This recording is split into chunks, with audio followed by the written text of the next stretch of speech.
Hello everyone, welcome back to Ikhlas IAS academy. நம்ம இந்த வீடியோவில் பேஷ்வாக்கள் அப்படிங்கிற டாபிக் தான் படிக்க போகிறோம். ஸோ இப்போ ப்ரீவியஸாகவே பார்த்தீங்கன்னா வந்துட்டு மராத்தாஸ் பற்றி படிச்சிருந்தோம் இல்லைங்களா? ஸோ அதில் பார்த்தீங்கன்னா வந்துட்டு மராத்தாஸ் என்ன பண்ணாங்க, மராத்தியர்கள் பார்த்தீங்கன்னா ஷாகுடைய பீரியடில் மராத்திய அரசர்கள் ஷாகு மகாராஜா இல்லைங்களா? ஸோ அவருடைய பீரியடில் என்ன ஆக ஸ்டார்ட் ஆச்சுன்னு பார்த்தீங்கன்னா வந்துட்டு அந்த சிவாஜியுடைய அஷ்டப்பிரதான் இருந்தாங்க இல்லைங்களா? சிவாஜி ஏற்படுத்திய அந்த அமைச்சர்களின் குழு தான் என்னது அஷ்டப்பிரதான். அதுல இருந்த 8 பேர்ல ஒரு ஆள் தான் பாத்தீங்கன்னா யாருங்க இந்த பேஷ்வாக்கள் அப்படிங்கிறவங்க. ஸோ அப்போ இந்த ஷாகு மகாராஜாவுடைய பீரியட்ல பேஷ்வாக்கள் என்ன ஆயிட்டாங்கன்னு பாத்தீங்கன்னா வந்துட்டு ஒரு ஒரு முக்கியமான அதிகாரம் பெற்றவர்களாக மாற ஆரம்பிச்சிட்டாங்க. ஸோ அப்போ ஷாகுக்கு அப்புறமா பாத்தீங்கன்னா வந்துட்டு பேஷ்வாக்கள் தான் ஒரு முழுமையான அதிகாரம் பெற்றவர்களாக இருக்காங்க. ஸோ அப்போ பேஷ்வாக்கள் ரைஸ் ஆஃப் பேஷ்வாஸ் பத்தி படிக்க போறோம். So they were the prominent ministers in the Ashtapradhan, the Council of Ministers of Sivaji. Peshwa அல்லது பிரதம மந்திரி என்பவர் சிவாஜியின் அமைச்சரவையான அஷ்டபிரதான் அமைப்பில் முதன்மையானவர் இல்லைங்களா? ஸோ அப்போ சிவாஜியுடைய அந்த அஷ்டபிரதான் அப்படிங்கிற அமைப்பில் ப்ராமினண்டா இருந்தவங்க தான் எனக்கு யாருங்க, இந்த பேஷ்வாக்கள் அப்படிங்கிறவங்க. In Persian language Peshwa means prime ministers. So பாரசீக சமஸ்கிருத மொழின்னு படிச்சிருப்போம், சமஸ்கிருதம் கிடையாது. பாரசீக மொழியில பார்த்தீங்கன்னா வந்துட்டு பேஷ்வா அப்படிங்கிறதுக்கான அர்த்தம் பார்த்தீங்கன்னா வந்துட்டு பிரதம அமைச்சர், முதன்மையான அமைச்சர் என்பது பொருளாகும். During the period of Shahu, Peshwas attained an important role in the Maratha administration. So இதான அங்கேயே படித்தோம் இல்லைங்களா? ஸோ 18ஆம் நூற்றாண்டில் ஷாகு மகாராஜாவின் காலத்தில் பேஷ்வாக்கள் அதிக அதிகாரங்கள் பெற்று ஆட்சி புரிந்தார்கள். அதுக்கு முன்னாடி பேஷ்வாக்கள் அஷ்டபிரதான்ல அமைச்சர்களாகத்தான் பிரைம் மினிஸ்டர்ஸா தான் இருந்தாங்க. பட் அதுக்கடுத்து வர சாம்பாஜி வந்தாரு, அடுத்து ராஜாராம் வந்தாரு, தாராபாய் வந்தாங்க. அடுத்து யாரு, ஷாகு மகாராஜா ஆட்சிக்கு வரும்போதுதான் எனக்கு யாரு ரொம்ப அதிகாரம் படுத்தவங்களாக மாற ஆரம்பிக்கிறா, பேஷ்வாக்கள் மாற ஆரம்பிக்கிறாங்க.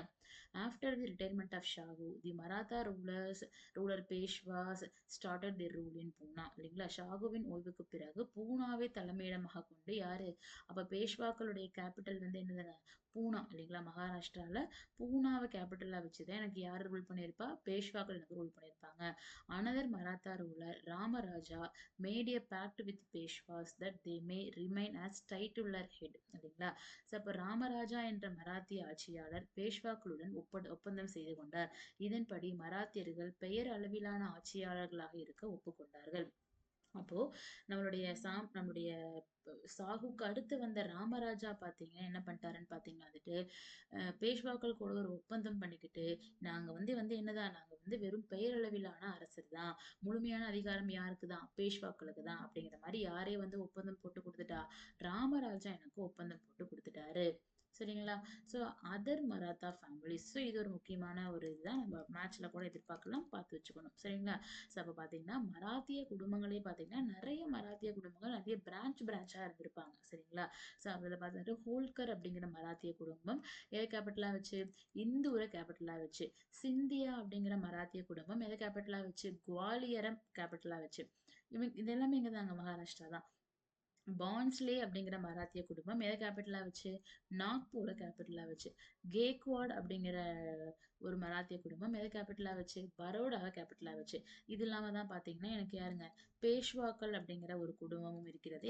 பேஷ்வாக்கள் எதை கேபிட்டலா வச்சு ஆண்டாங்க, பூனாவை கேபிட்டலா வச்சு ரூல் பண்ணாங்க இல்லைங்களா? ஸோ இதுதான் பாத்தீங்கன்னா பிற மராத்திய குடும்பங்கள். இந்த 5 பேர்ல யார் தான் ஹெட்டா இப்ப இருக்காங்கன்னு பாத்தீங்கன்னா, மொத்தமா 5 பேர், ஹோல்கர், சிந்தியா, பான்ஸ்லே, கேக்வாட், பேஷ்வா. இந்த 5 பேர்ல இப்ப எனக்கு யார் அதிகாரம் படைத்தவங்களாக இருக்காங்கன்னு பாத்தீங்கன்னா எனக்கு யார் தான், பேஷ்வாக்கள் தான். எதை கேபிட்டலா வச்சிருக்காங்க, பூனாவை கேபிட்டலா வச்சு இல்லைங்களா? ஸோ ஃபர்ஸ்ட் பார்த்தீங்கன்னா பாலாஜி விஸ்வநாத். ஸோ இவர் தான் பார்த்தீங்கன்னா முதல் பேஷ்வா.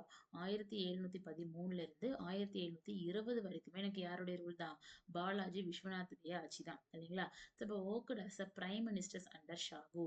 ஏன்னா படிச்சோம் இல்லையா, ஷாகுவோடைய பீரியட்ல தான் எனக்கு யார் அதிகாரம் படைத்தவங்களாக மாறினா, பேஷ்வாக்கள் அதிகாரம் படைத்தவங்களாக மாறினாங்கன்னு படிச்சோம் இல்லைங்களா? அப்போ ஷாகுவோடைய பீரியட்ல தான் எனக்கு யாரு பிரைம் மினிஸ்டரா ரூல் பண்ணியிருப்பாங்கன்னு பார்த்தீங்கன்னா பாலாஜி விஸ்வநாத். அதே மாதிரி இவர் ஆட்சி காலத்தில் பிரதமராக பணியாற்றினார். Helped Shahu during a war with Tarabai who let a civil war. Tarabai உடனான உள்நாட்டு போரில் ஷாகுவுக்கு உதவினார். அப்ப நான் படிக்கிறேன். ஃபர்ஸ்ட் பாத்தீங்கன்னா சத்ரபதி சிவாஜி எனக்கு ஆட்சியில இருந்தாரு. ஸோ அவருக்கு அடுத்து பாத்தீங்கன்னா வந்துட்டு எனக்கு யார் ஆட்சிக்கு வந்தான்னு பாத்தீங்கன்னா அவருடைய மகனான சாம்பாஜி ஆட்சிக்கு வந்தாரு. ஸோ அடுத்து பாத்தீங்கன்னா வந்துட்டு சாம்பாஜி இறந்ததுக்கு அப்புறமா சிவாஜியோட இரண்டாவது மகனான ராஜாராம் ஆட்சிக்கு வந்தாரு இல்லைங்களா? சோ ராஜாராம் ஆட்சிக்கு வந்தாரு. ஸோ ராஜாராம் இறந்த உடனே ராஜாராமுடைய மனைவியான தாராபாய் ஆட்சிக்கு வந்தாங்கன்னு படிக்கிறோம். அப்ப தாராபாய்க்கு அப்புறம் தான் எனக்கு யார் ஆட்சிக்கு வந்தா? ஷாகு மகாராஜா ஆட்சிக்கு வந்தாரு. அப்ப இங்க இருந்த தாராபாய் அவர்களை தோற்கடித்து தானே அடுத்து யார் ஆட்சிக்கு வந்திருக்கணும்? ஷாகு ஆட்சிக்கு வந்திருக்கணும் இல்லைங்களா? அப்போ அப்ப கண்டிப்பா ஷாகு அவர்களுக்கும் தாராபாய் அவர்களுக்கும் என்ன ஏற்பட்டிருக்கும்? ஒரு போர் ஏற்பட்டிருக்கும் இல்லைங்களா? அப்போ அந்த போர்ல ஷாகுவுக்கு முதன்மையான ஒரு ஒரு அட்வைசராக ஒரு முழுமையான சப்போர்ட்டா எனக்கு யார் இருந்தான்னு பாத்தீங்கன்னா இந்த பாலாஜி விஸ்வநாத் தான். அதான் கொடுத்திருக்காங்க. தாராபாய் உடனான உள்நாட்டு போரில் ஷாகுவுக்கு உதவியாக இருந்தவரா எனக்கு யார சொல்றாங்க? பாலாஜி விஸ்வநாத் சொல்றாங்க.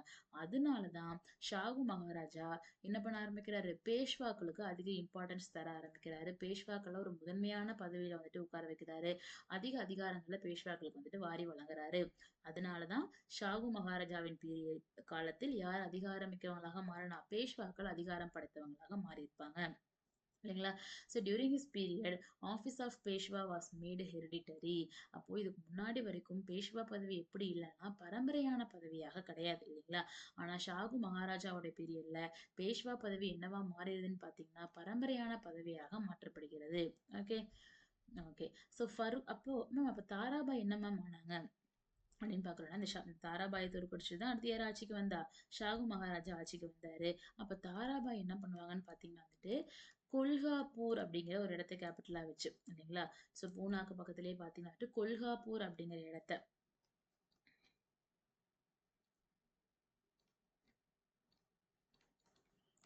கொல்காப்பூர் அப்படிங்கிற இடத்த கேபிட்டலா வச்சு பாத்தீங்கன்னா வந்துட்டு இன்னொரு ஒரு செகண்ட் கவர்மெண்ட்டை இல்லைங்களா? இரண்டாவது அரசாங்கத்தை செகண்ட் கவர்மெண்ட்டை யார் உருவாக்கிடுவாங்கன்னு பாத்தீங்கன்னா வந்துட்டு ஷாகு மகாராஜா உருவாக்கிடுவாரு. இரண்டாவது அரசாங்கத்தை பாத்தீங்கன்னா வந்துட்டு உருவாக்கிடுவாரு. ஸோ சாரி ஷாகு மகாராஜா இல்ல தாராபாய் உருவாக்கிடுவாங்க. பிகாஸ் ஷாகு மகாராஜா யாரை தோற்கடிச்சிட்டாரு? பேஷ்வா பாலாஜி விஸ்வநாத்துடைய உதவியின் மூலமாக தாராபாயை தோற்கடித்து விட்டாங்க. அப்ப தாராபாய் என்ன பண்றாங்கன்னா போட்டிக்குன்னே என்ன பண்றாங்க? கொல்காப்பூர் அப்படிங்கிற இடத்துல இரண்டாவதாக ஒரு பேரலலான ஒரு கவர்மெண்ட் ரூல் பண்ணிட்டு இருக்காங்க. அப்ப கண்டிப்பா தாராபாய்க்கும் ஷாகுக்கும் என்ன ஆயிட்டு இருந்திருக்கும்? மோதல்கள் என்பது மறைமுகமாக ஏற்பட்டு கொண்டே இருந்திருக்கும். ஸோ அப்போ ஃபருக்ஷியார் யாருன்னு பார்த்தீங்கன்னா வந்துட்டு இது வந்துட்டு பிற்கால முகலாயர்கள்ல வரக்கூடியவர். நம்ம படிச்சோங்களா முகலாய சாம்ராஜ்யம் தான் நம்ம என்ன பண்ணோம்? லேட்டர் முகல்ஸ்ல வரக்கூடியவர். நம்ம வந்து ரெண்டா பிரிச்சோமா? தி கிரேட் முகல்ஸ் இல்லைங்களா? தி கிரேட் முகல்ஸ் அப்படின்னும் லேட்டர் முகல்ஸ் அப்படின்னு பிரிச்சோம் இல்லைங்களா? அப்ப கிரேட் முகல்ஸ்ல யார் வரைக்கும் பார்த்தோம்னா அவுரங்கசீப் வரைக்கும் பார்த்திருந்தோம். இல்லைங்களா? ஸோ அப்போ லேட்டர் முகல்ஸ்ல பார்த்தீங்கன்னா வந்துட்டு வரக்கூடியவங்க தான் எனக்கு யாருன்னா ஃபருக்ஷியர். அப்போ அவுரங்கசீப்புக்கு அப்புறமாகவே எனக்கு முகலாய சாம்ராஜ்யம் என்ன ஆயிடுச்சு? வீழ்ச்சியை நோக்கி போக ஆரம்பிச்சிருச்சு. அப்போ அதுக்கப்புறம் அந்த ஃபருக்ஷியார் பார்த்தீங்கன்னா ஃபருக்ஷியார் என்னும் முகலாய அரசர் என்ன பண்றாருன்னா இந்த பேஷ்வாக்களுக்கு சில அதிகாரங்களை வழங்குறாரு. என்னது? 6 மாகாணங்களில் வரி வசூலிக்கும் அதிகாரம். 6 ப்ராவின்சஸ் டாக்ஸ் கலெக்டிங் ரைட்ஸ் இல்லைங்களா? முகலாய அரசரான ஃபருக்ஷியாரிடமிருந்து 6 மாகாணங்களில் வரி வசூலிக்கும் உரிமை யாருக்கு கிடைக்குதுன்னு பார்த்தீங்கன்னா வந்துட்டு நம்மளுடைய பேஷ்வாக்கள் கிடைக்குது. இப்ப எனக்கு யார் பேஷ்வாவா இருக்கா? பாலாஜி விஸ்வநாத் எனக்கு பேஷ்வாவா இருக்காரு. ஓகே. ஸோ அப்ப பாலாஜி விஸ்வநாத்துக்கு அடுத்து பார்த்தீங்கன்னா, அவருடைய மகனான பாஜிராவ் முதலாம் பாஜிராவ் ஆட்சிக்கு வராரு. 1720 டூ 1740 வரைக்கும். ஸோ இந்த பாஜிராவ் மஸ்தானி போன்ற திரைப்படங்கள்லாம் இவரை தழுவி எடுக்கப்பட்ட திரைப்படங்கள் தான். ஸோ அப்போ இவரும் ஒரு மிகச்சிறந்த வீரராக அறியப்படுகிறார். He defeated the Nizam of Hyderabad, governor of Malwa and the governor of Gujarat. அப்போ இவருடைய பீரியட்ல பேஷ்வாக்களுடைய இன்ஃப்ளூயன்ஸ் இன்னும் என்னாக ஆரம்பிக்குது? அதிகமாக ஆரம்பிக்குது. அப்போ ஹைதராபாத்ல இருந்த நிசாமையும் தோற்கடிக்கிறாரு. மால்வாவை சேர்ந்த கவர்னரை தோற்கடிக்கிறாரு. குஜராத்துடைய கவர்னர் தோற்கடிக்கிறாரு. இப்போ மகாராஷ்டிராவை தாண்டி பேஷ்வாக்களுடைய அதிகாரம் என்ன ஆக ஆரம்பிக்குது? எக்ஸ்டெண்ட் ஆக ஆரம்பிக்குது. யாருடைய பீரியட்ல? முதலாம் பாஜிராவுடைய பீரியட்ல. freed Bundelkhand from the control of Mughals and got 1/3 of its territories from its rulers. Bundelkhand நகரை முகலாயர்களின் கட்டுப்பாட்டில் இருந்து நீக்கி அதன் ஆட்சியரிடமிருந்து 1/3 பகுதிகளை பெற்றதா சொல்றாங்க. இப்ப பாத்தீங்கன்னா முன்னாடியே பார்த்தோம் நம்மளுடைய முகலாய அரசரான அக்பர் என்ன பண்ணிருப்பாருன்னு பாத்தீங்கன்னா வந்துட்டு பண்டல்கண்ட் நகரை வந்துட்டு கேப்சர் பண்ணிருப்பாருன்னு சொல்லி படிச்சோம் இல்லைங்களா? சோ பண்டல்கண்டை ஆண்டு கொண்டிருந்த ராணி துர்கா தேவியை தோற்கடித்தாரு அப்படின்னு சொல்லி படிச்சிருப்போம் இல்லைங்களா? அப்ப பண்டல்கன் பார்த்தீங்கன்னா வந்துட்டு யாருடைய கண்ட்ரோல் கீழ தான் இருக்கும்? முகல்ஸுடைய கண்ட்ரோல் கீழ தான் இருந்துச்சு. அடுத்து அக்பர் வந்தாங்க, அடுத்து ஜஹாங்கீர் வந்தாங்க, ஷாஜகான் வந்தாங்க, அவுரங்கசீப் வந்தாங்க. ஸோ எல்லாத்தையுமே தாண்டி அதுக்கப்புறம் எனக்கு பிற்கால முகலாயர்களுடைய பீரியட்லயுமே பண்டல்கன் யார்கிட்ட தான் இருக்கும்? முகல்ஸ் கிட்ட தான் இருக்கும். ஆனா முகலாய சாம்ராஜ்யம் இப்ப எனக்கு என்ன ஆயிடுச்சு? வலிமை இழந்து போயிருச்சு இல்லைங்களா? அவ்வளவு ஒரு ஒரு திறமையான ஒரு ராஜ்யமாக இல்லாத பட்சத்துல, நம்மளுடைய பேஷ்வாவான முதலாம் பாஜிரோ என்ன பண்றாருன்னா, முகலாயருக்கு எதிராக சண்டை போட்டு, இந்த பண்டல்கண்ட் அப்படிங்கிற பகுதிய முகலாய சாம்ராஜ்யத்திலிருந்து பிரிச்சு இண்டிபெண்டன்ட் ஆக்கிடுறாரு யாரு? முதலாம் பாஜிரோ. பிரிச்சு இண்டிபெண்டன்ட் ஆக்கி இதை யார்ட்டயும் ஒப்படைச்சிடுறாரு? பண்டல்கண்ட் நகருடைய ஆட்சியாளர் பொறுப்பாளர் இருப்பாங்க இல்லையா?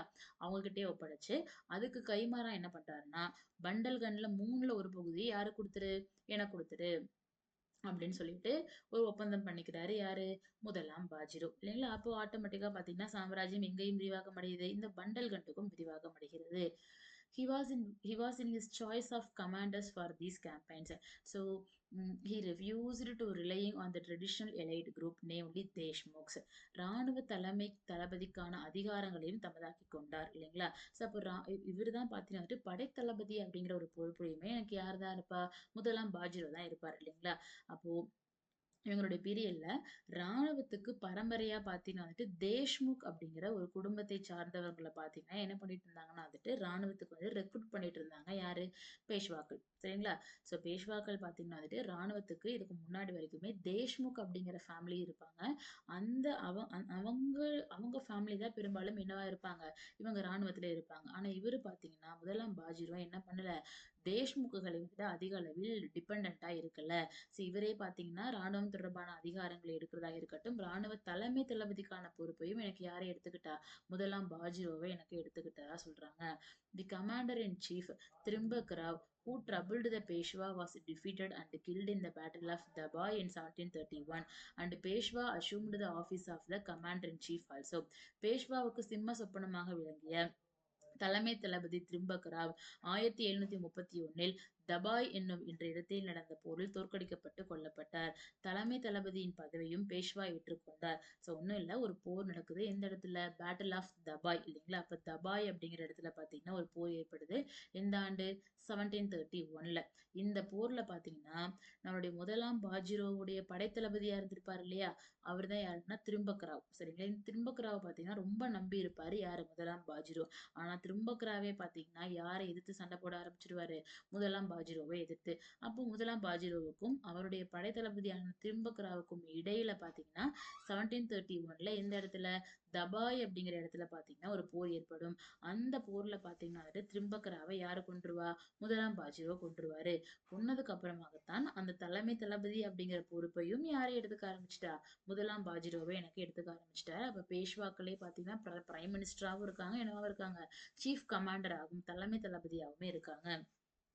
By the Treaty of Varna, signed in 1731, Sambhaji of Kolhapur was forced to accept the sovereignty of Shahgu. இல்லைங்களா? அடுத்து பாத்தீங்கன்னா வாரணா ஒப்பந்தம் சொல்லிட்டு ஒரு ஒப்பந்தம். அப்ப நான் படிச்சேன். எனக்கு தாராபாயை தோற்கடிச்சிட்டு தான் அடுத்து எனக்கு யார் ஆட்சிக்கு வந்தா? ஷாகு மகாராஜா ஆட்சிக்கு வந்தாரு.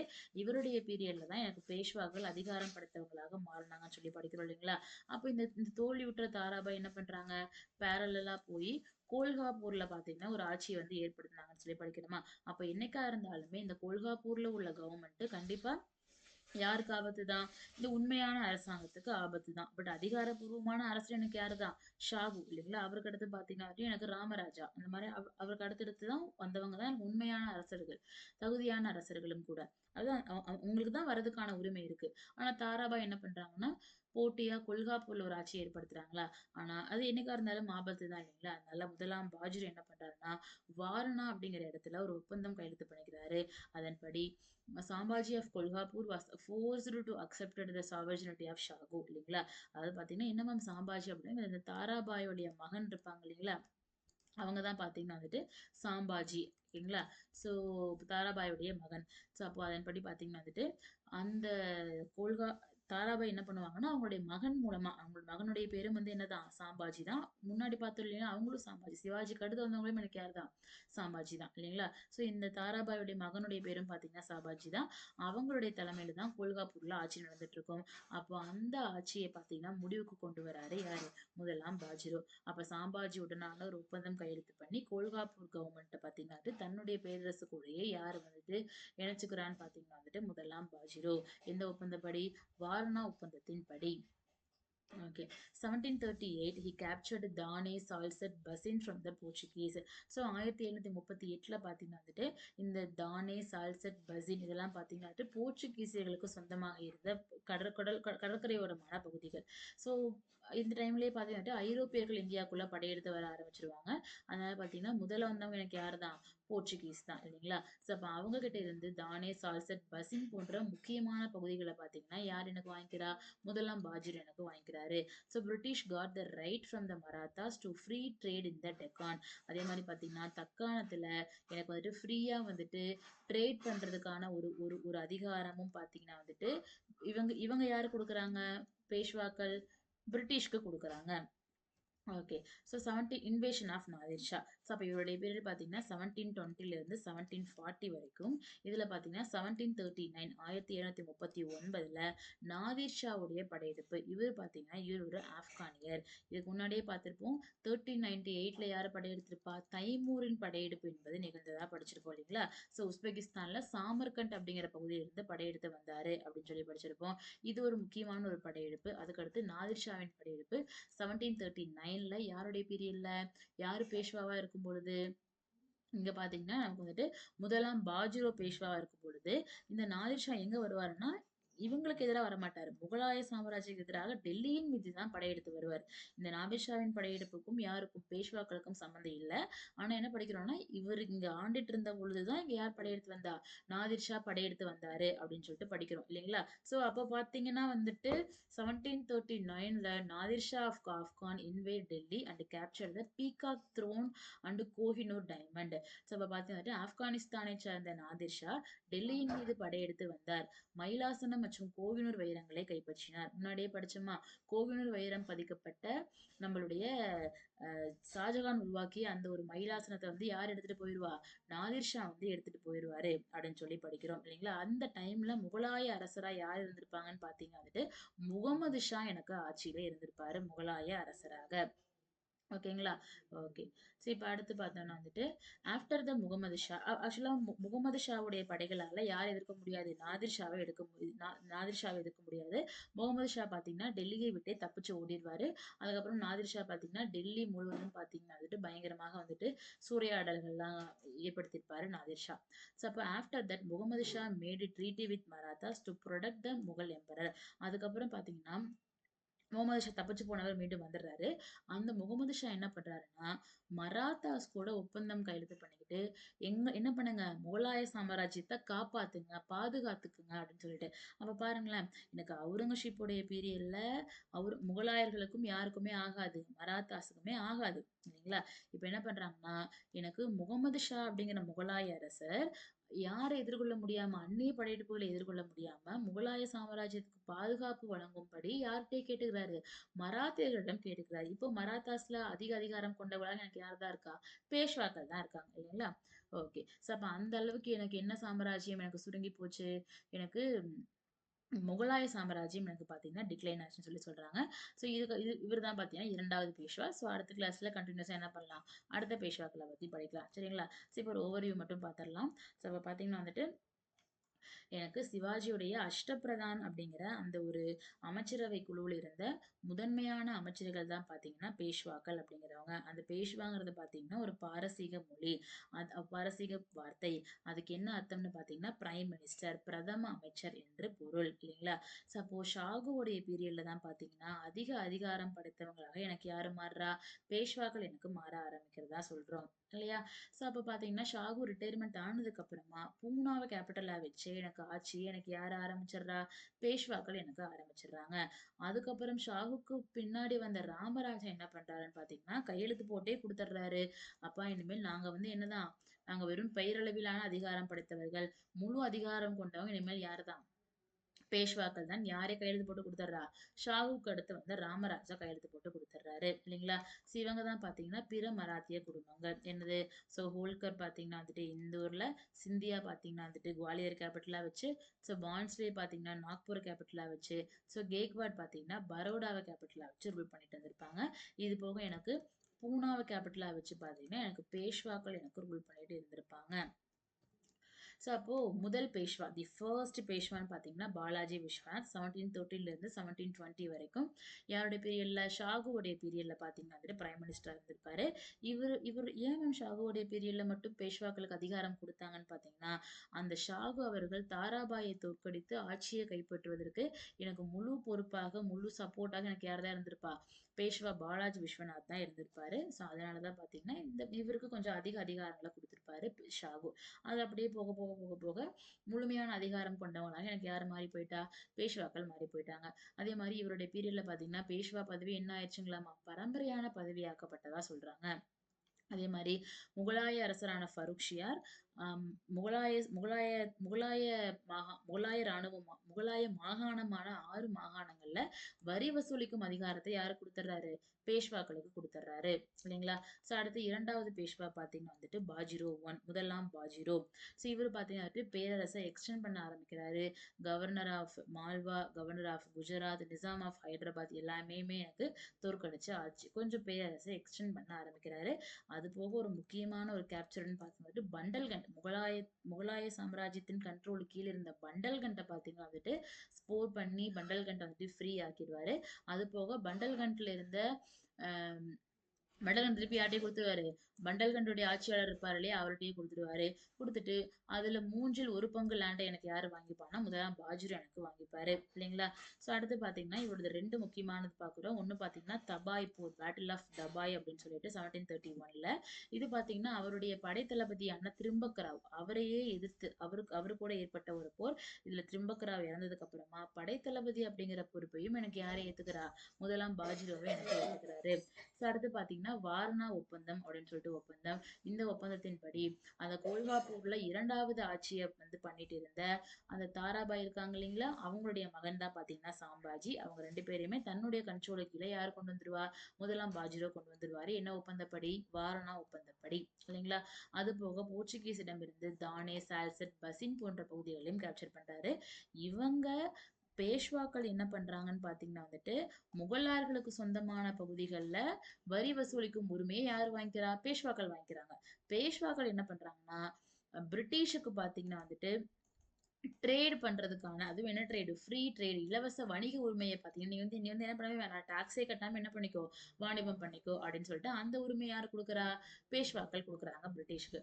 ஓகே. ஸோ அதே மாரி எனக்கு இவருடைய பீரியட்ல தான் 1739ல ஒரு முக்கியமான படையெடுப்பான ஆப்கானிஸ்தான்ல இருந்து எனக்கு நாதிர் ஷா படையெடுத்து வந்திருப்பாரு. அப்ப இவருடைய படையெடுப்பு வந்து டெல்லியை நோக்கி மட்டுமே இருந்ததே ஒழிய, இவர் யாருக்கு எதிராக வரல? மராத்திய சாம்ராஜ்யத்துக்கு எதிராகவோ, இல்ல முகலாய சாம்ராஜ்யத்துக்கு எதிராகவோ, இல்ல எனக்கு யாரு மராத்திய சாம்ராஜ்யத்துக்கு எதிராகவோ, இல்ல பேஷ்வாக்களுக்கு எதிராகவோ எல்லாம் யாரும் வரல? நாதிர் ஷா வரல. இவரு டெல்லியை கேப்சர் பண்ணணும், டெல்லியில் உள்ள செல்வங்கள் எடுத்துட்டு போகணும். கேப்சர் பண்ணுங்கிறத விட டெல்லியுடைய செல்வங்கள் வேணுங்கிறதுக்காக எனக்கு யார் வந்திருப்பா? நாதிர் ஷா வந்திருப்பாரு. ஸோ இவர் பார்த்தீங்கன்னா வந்து அந்த டைம்ல எனக்கு யாரு முகலாய அரசரா இருந்திருப்பாங்கன்னு பார்த்தீங்கன்னா முகமது ஷா எனக்கு முகலாய அரசரா இருந்திருப்பாரு. ஸோ அவர் பார்த்தீங்கன்னா தப்பிச்சு ஓடிடுறாரு.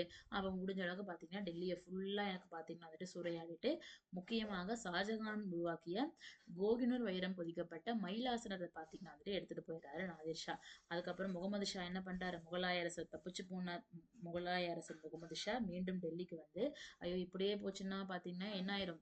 ஏன்னா இவர் ரொம்ப வீக்கான ஒரு பர்சன். இவரால வந்து சாம்ராஜ்யத்தை கட்டி காப்பாற்ற முடியல. அதனால முகலாய சாம்ராஜ்யத்தை பாதுகாக்கும் ஒரு ஒரு ஒரு பொறுப்பையே யார்கிட்ட கொடுத்துட்றாங்க? மராத்தாஸ்ட்ட கொடுத்து நீங்க தான் என்ன பண்ணணும்? எங்களுக்கு வந்துட்டு எந்த படையெடுப்புகளும் வராம நீங்க வந்துட்டு படைகளை கொடுத்து பாதுகாக்கணும். அப்படிங்கிற அளவுக்கு எனக்கு முகலாய சாம்ராஜ்யம் என்ன ஆயிரும்? சுருங்கி போயிரும், வீழ்ச்சியை நோக்கி போக ஆரம்பிச்சிடும். சரிங்களா? சோ இது வரைக்கும் நமக்கு இதுதான் சினாரியோ. ஸோ அப்ப இதுக்கப்புறம் பார்த்தீங்கன்னா, 3வதாக ஒரு பேஷ்வா வருவாரு.